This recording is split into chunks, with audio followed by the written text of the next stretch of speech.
This is Total Retail Tech Insights. The content retail executives need to optimize their use of technology throughout their organizations. Hello, and welcome to this episode of Total Retail Tech Insights. I'm Joe Keenan, the editor-in-chief of Total Retail, and I'm joined on today's episode by Frank Vitovitch, who is the Vice President of Solutions Consulting at Botify. Frank and I are going to discuss a recent research report that Botify is launching with NAPCO Research, a sister brand of Total Retail. And we're going to talk a little bit about that report, as well as just kind of the overall solutions that Botify offers to help retailers. So thank you for joining me today, Frank. Oh, no problem. Thanks for having me. So as I noted, I think it would be helpful for our audience if you could start by giving an overview of the work that Botify does. Yeah, sure. So Botify is an end-to-end, SEO platform. We've been in market for about 10 years now.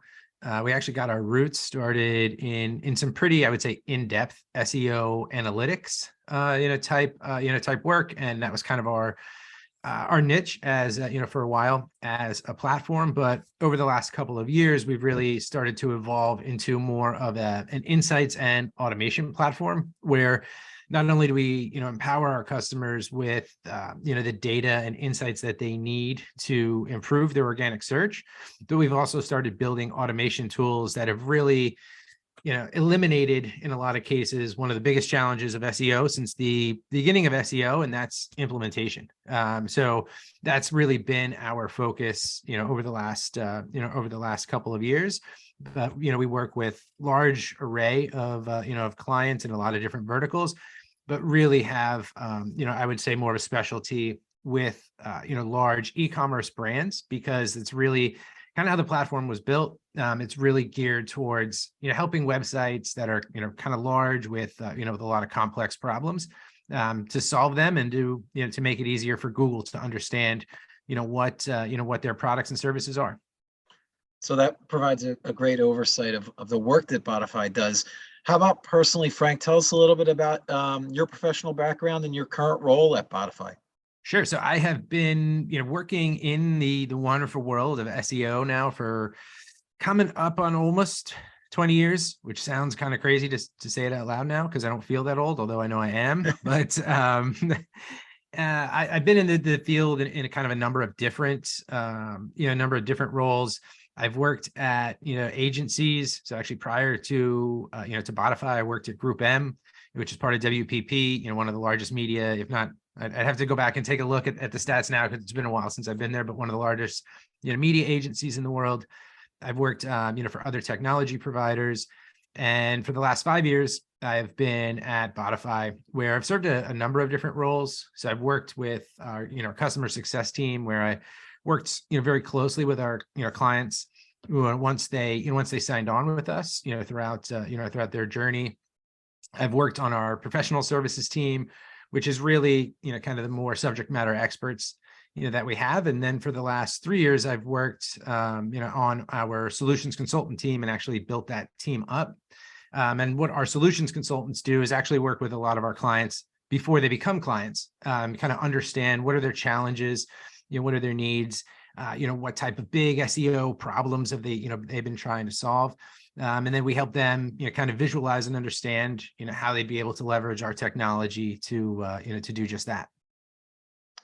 So that actually, the work that you and your team on the solutions consulting side of the business are doing is a good segue into my next question, Frank. In terms of, I alluded to it in our opening, that Botify has recently produced a research report with NAPCO Research, Mm-hmm. and the title of that is Maximizing Revenue Potential in Today's Multifaceted Retail Landscape. So it addresses some of those challenges and potential solutions that you can implement to help address some of those SEO challenges and some of that automation work that can be done. Maybe you want to highlight some of the key themes that are brought out in the report and kind of what the implications are for retailers. Yeah. So, the report that we and the research that we've done really focused on a lot of our, larger, e-commerce sites that, like I said, that we work with. We are very lucky to work with a lot of, pretty big name brands that, that most of us either, shop at or visit on, on a regular basis. So, some pretty interesting data that we were able to, to take a look at. And really what we focused on is something that has been kind of near and dear to Botify for pretty much the ever since we've existed as a platform, and that is really understanding what the value of understanding how Google crawls a website and how it indexes a website, which I know might be a little bit, say, on the technical side, but I think a lot of people, when they think of SEO, they just think, well, hey, how does a site show up in the search results? And don't realize there's a whole process that takes place before that, for a site to even, have the opportunity to show up in the search results.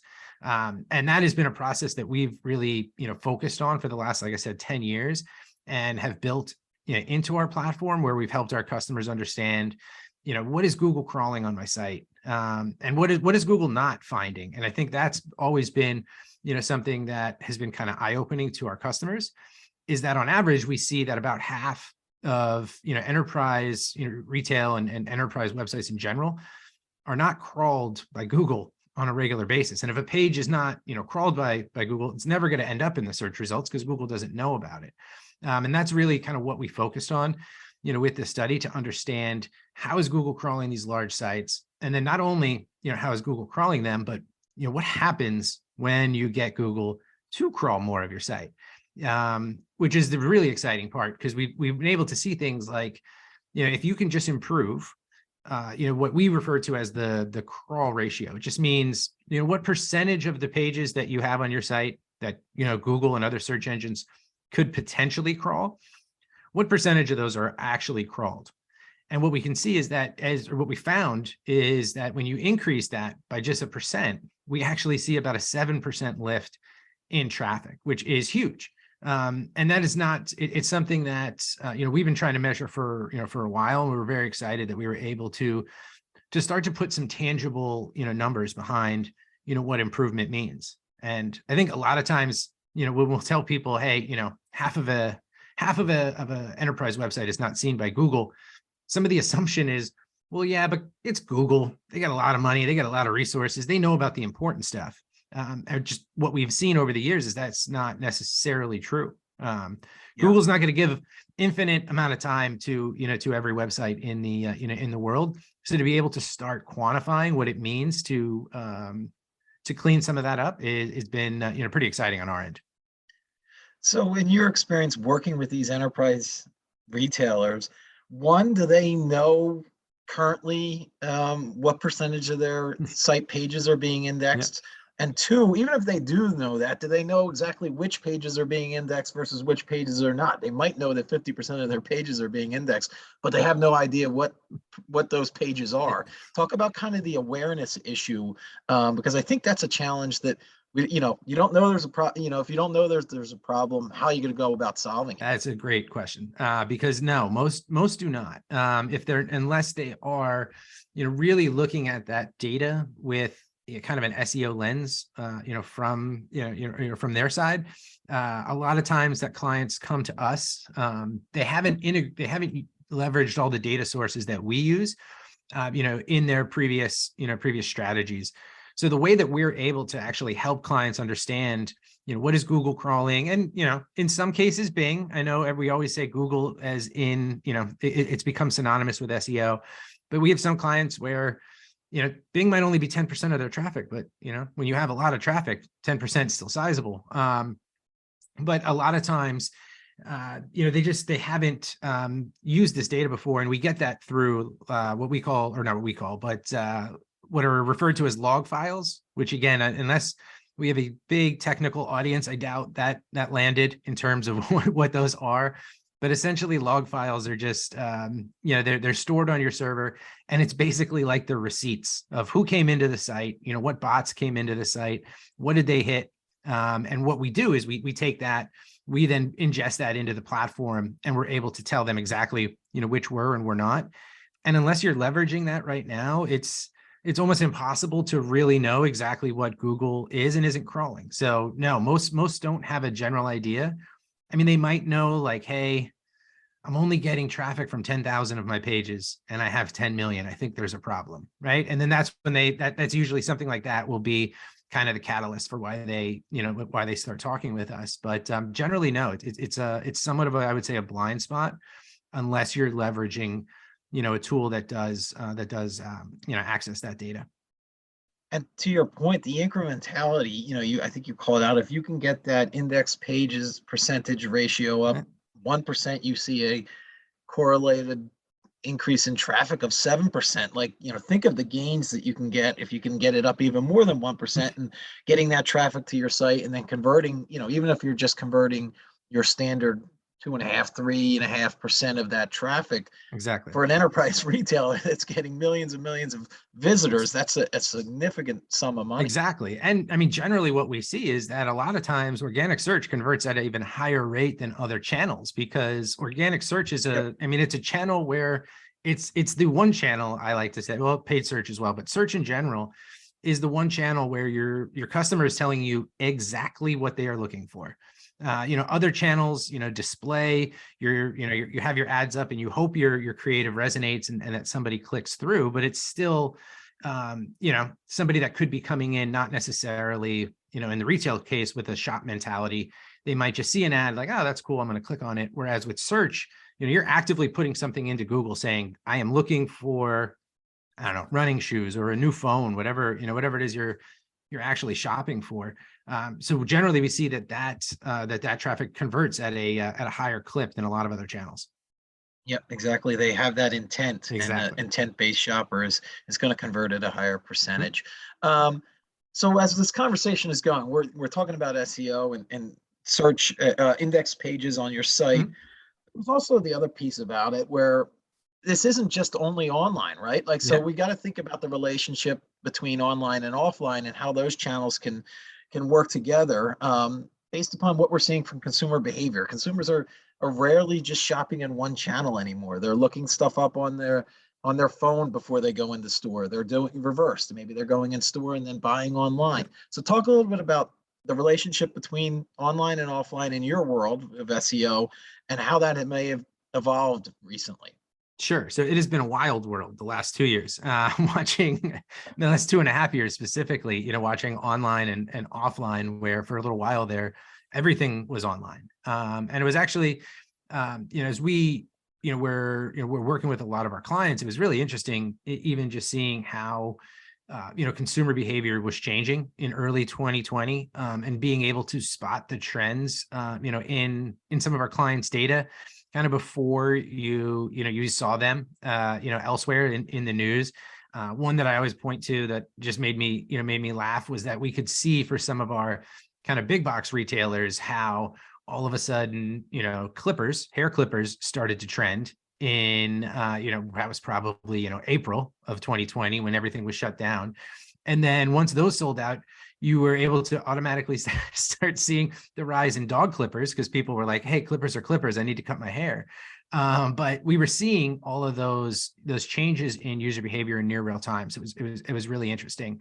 Now we're starting to see, some of the reverse, where, now that things, now that we're, kind of back to normal-ish and, everything's open again, we're starting to see that huge rise in traffic, that we saw through 2020 into 2021 is started to die down.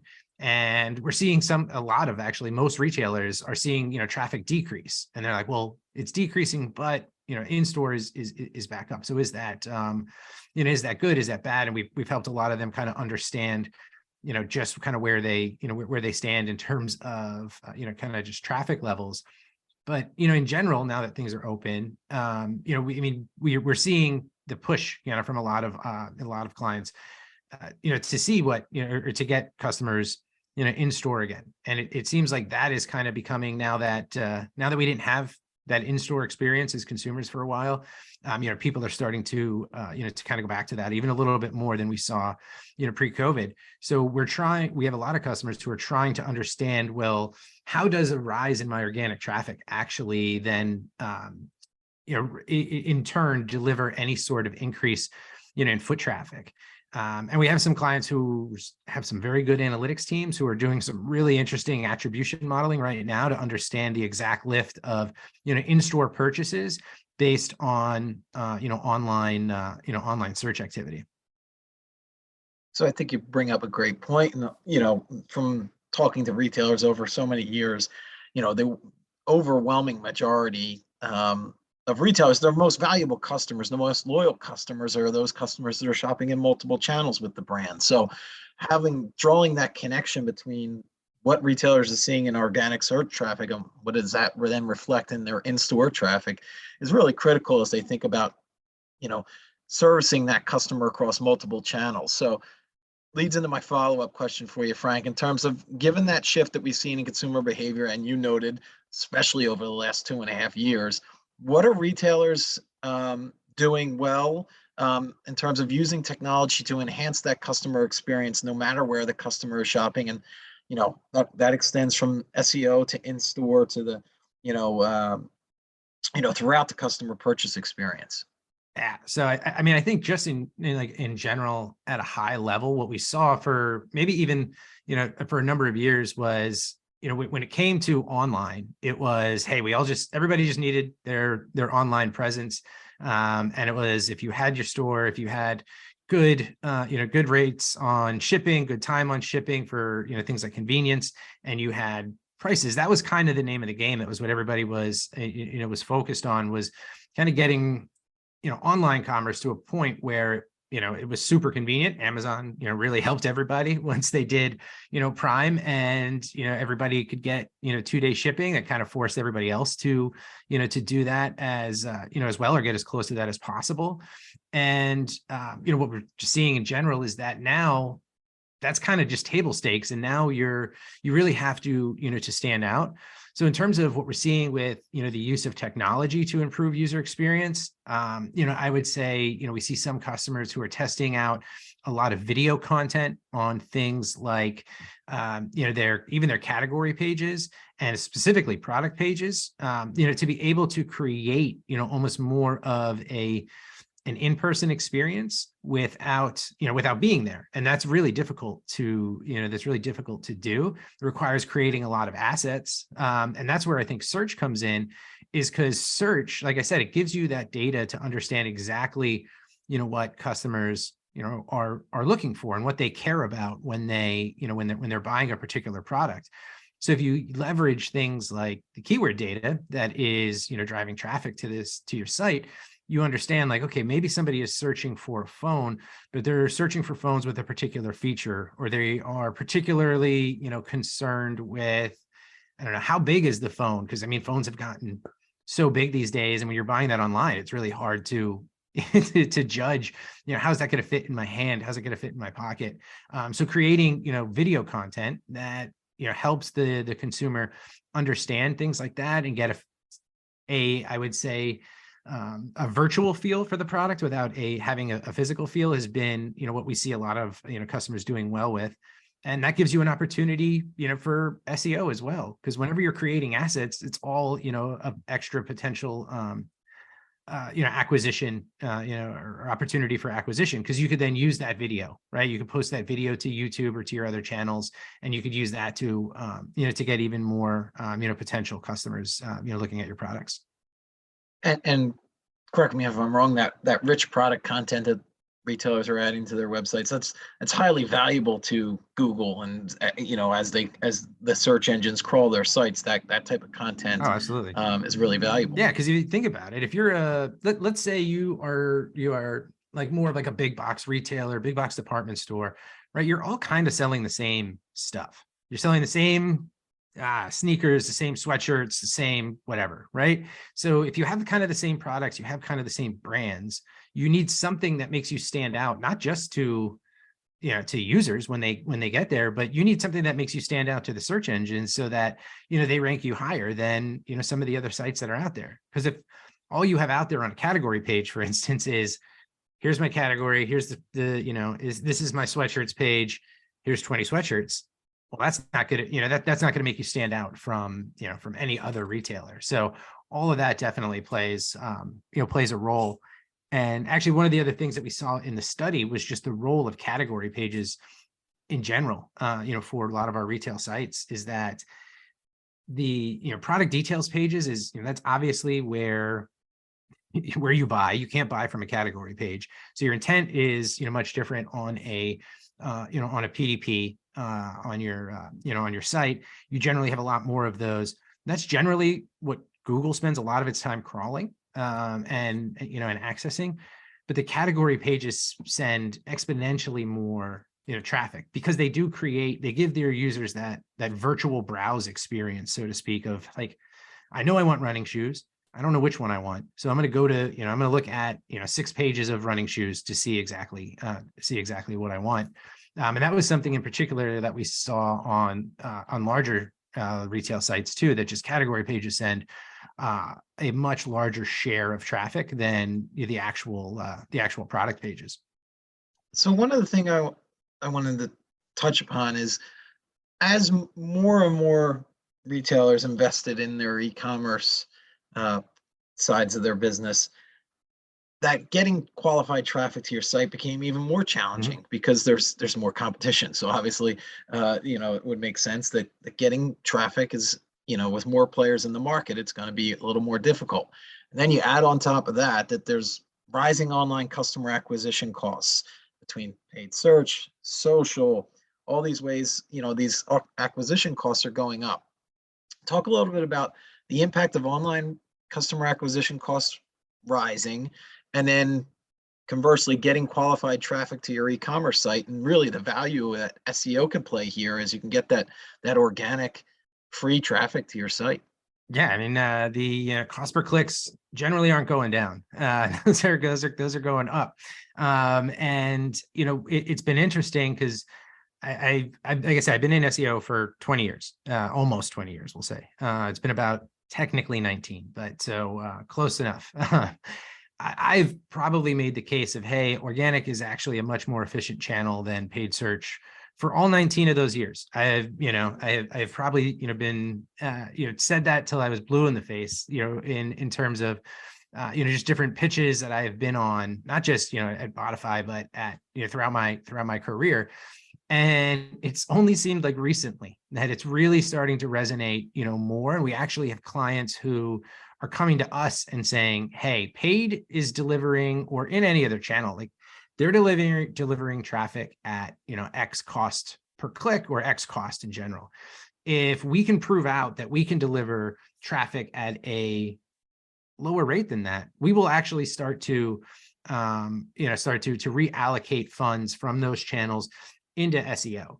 And it has been music to my ears because, like I said, I've been trying to make that case for 19 years. And, hearing, a lot of customers start to, to think of it in those terms has been, like I said, it's been music to my ears, but we're hearing it more, more and more. And, to your point, it's the only channel too, that when you do it right, you are going to have, not just lasting effects in, in the organic channel itself, but it is actually going to amplify all of your other channels. If you're doing SEO right and it's ingrained in your workflows, it's actually going to, help improve paid, because those pages are probably going to be, pretty well optimized for SEO, and it's going to help your quality scores. And if you're doing media, or you're putting a lot of money into, to TV, if you're taking those commercial spots, optimizing them and, putting them on YouTube or where any other video channel, you're getting more eyeballs on that asset that you've already paid a lot of money to create. In my previous life prior to Botify, at like I said, at Group M, it was a lot of the customers we had were the kind of clients that had Super Bowl ads. And it's like, hey, you're going to spend an enormous amount of money to do this Super Bowl ad. We should have that optimized, ready to go, so that the second it launches, you can post it, so that you're the one getting the eyeballs on it, not some Super Bowl commercial blogger who's going to post it with their voiceover and their comments and things like that. So it gives you a chance to control the conversation as well. Yeah, and you get that halo effect that you talked about. Yep. Do you find that many retailers they paid search has almost become, I don't want to use the word crutch, but it's become the normal what they do. Yeah. And it's like delivering at an acceptable rate. So they're just like, okay, we'll continue spending on that because it's delivering at an acceptable rate. And they kind of almost fall back to paid search because it's essentially easy, Yeah. Oh man, again, you're preaching to the choir on that one, Joe. But it definitely, and it's it's a channel that it's just kind of easy to measure. It's quick, turn it on, traffic starts coming in, turn it off, the traffic goes away. But it's pretty easy to know. I put in $10 and I got 100 back or whatever, right? And it's like, oh, okay, that was cool. I like that. Whereas with SEO, it takes a little longer, right? You're gonna maybe start your efforts today, and it's gonna take a little while for you to see them. But it's almost like interest, where once it starts, it starts to compound, and all of a sudden you're like, oh, maybe we didn't see something for the first 2 months, but now we are starting to see gains, that are just kind of stacking on top of each other. But yeah, paid is still, I think, definitely something that that is it's an easy fallback. Yeah.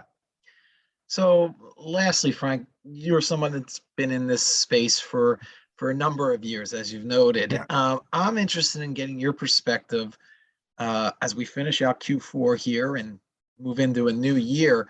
Is there one or two industry trends you're particularly watching very closely that you think could have an impact on retailers' businesses? This can be online, this can be offline, some sort of consumer behavior.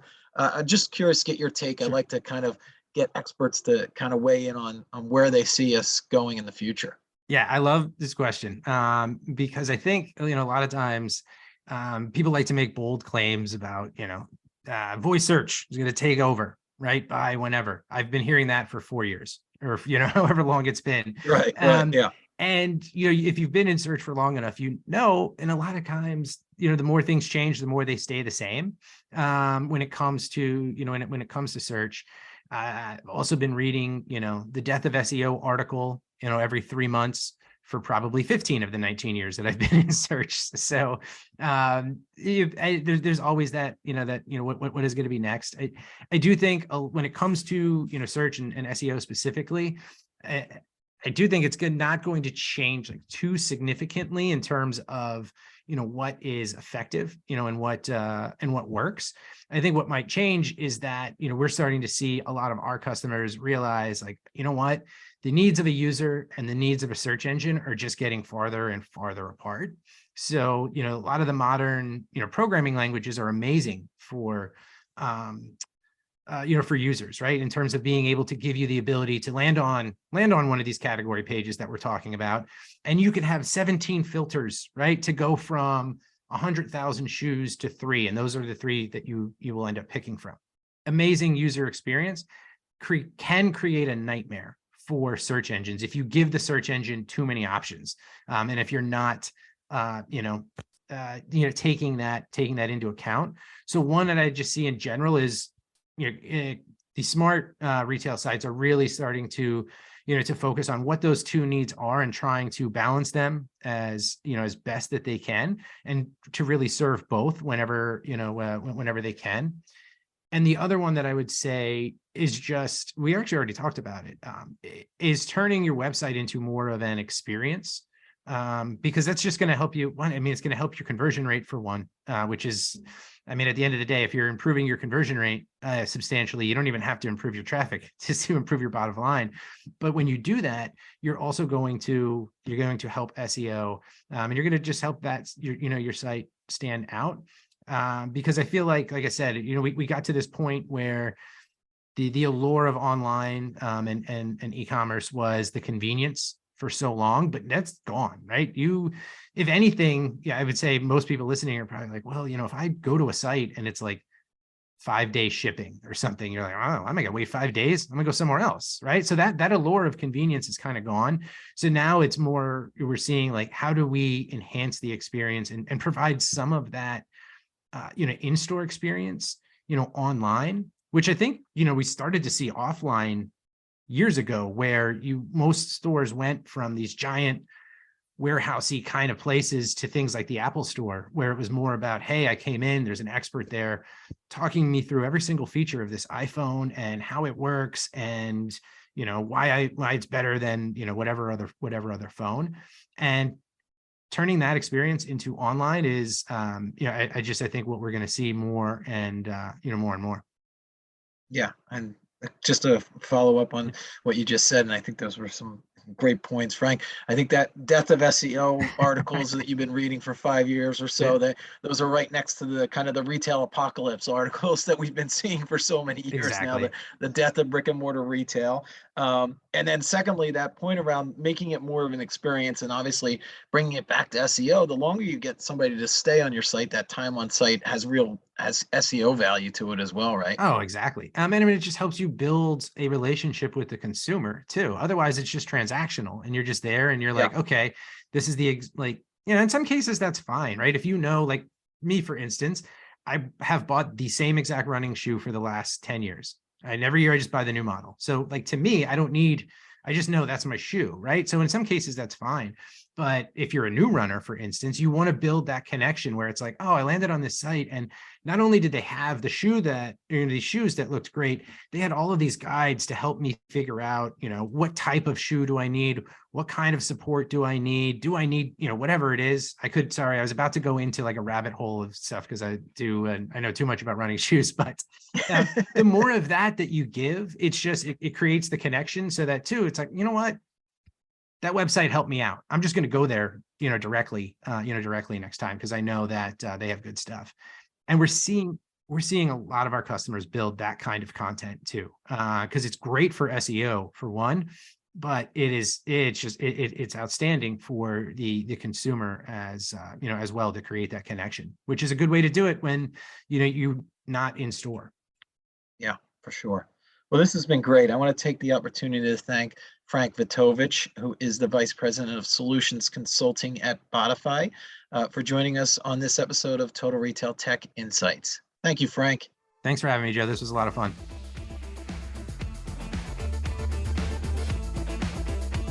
Thanks for listening. For more information on this podcast, please check out our podcast channel page at mytotalretail.com/podcasts for show notes. Total Retail Tech Insights is available on Apple Podcasts, Google Podcasts, Stitcher, and Spotify. Make sure to subscribe on our podcast channel page as well. If you've enjoyed this episode, please take a few moments to rate and review this podcast. Thanks, and until next time, this has been Total Retail Tech Insights.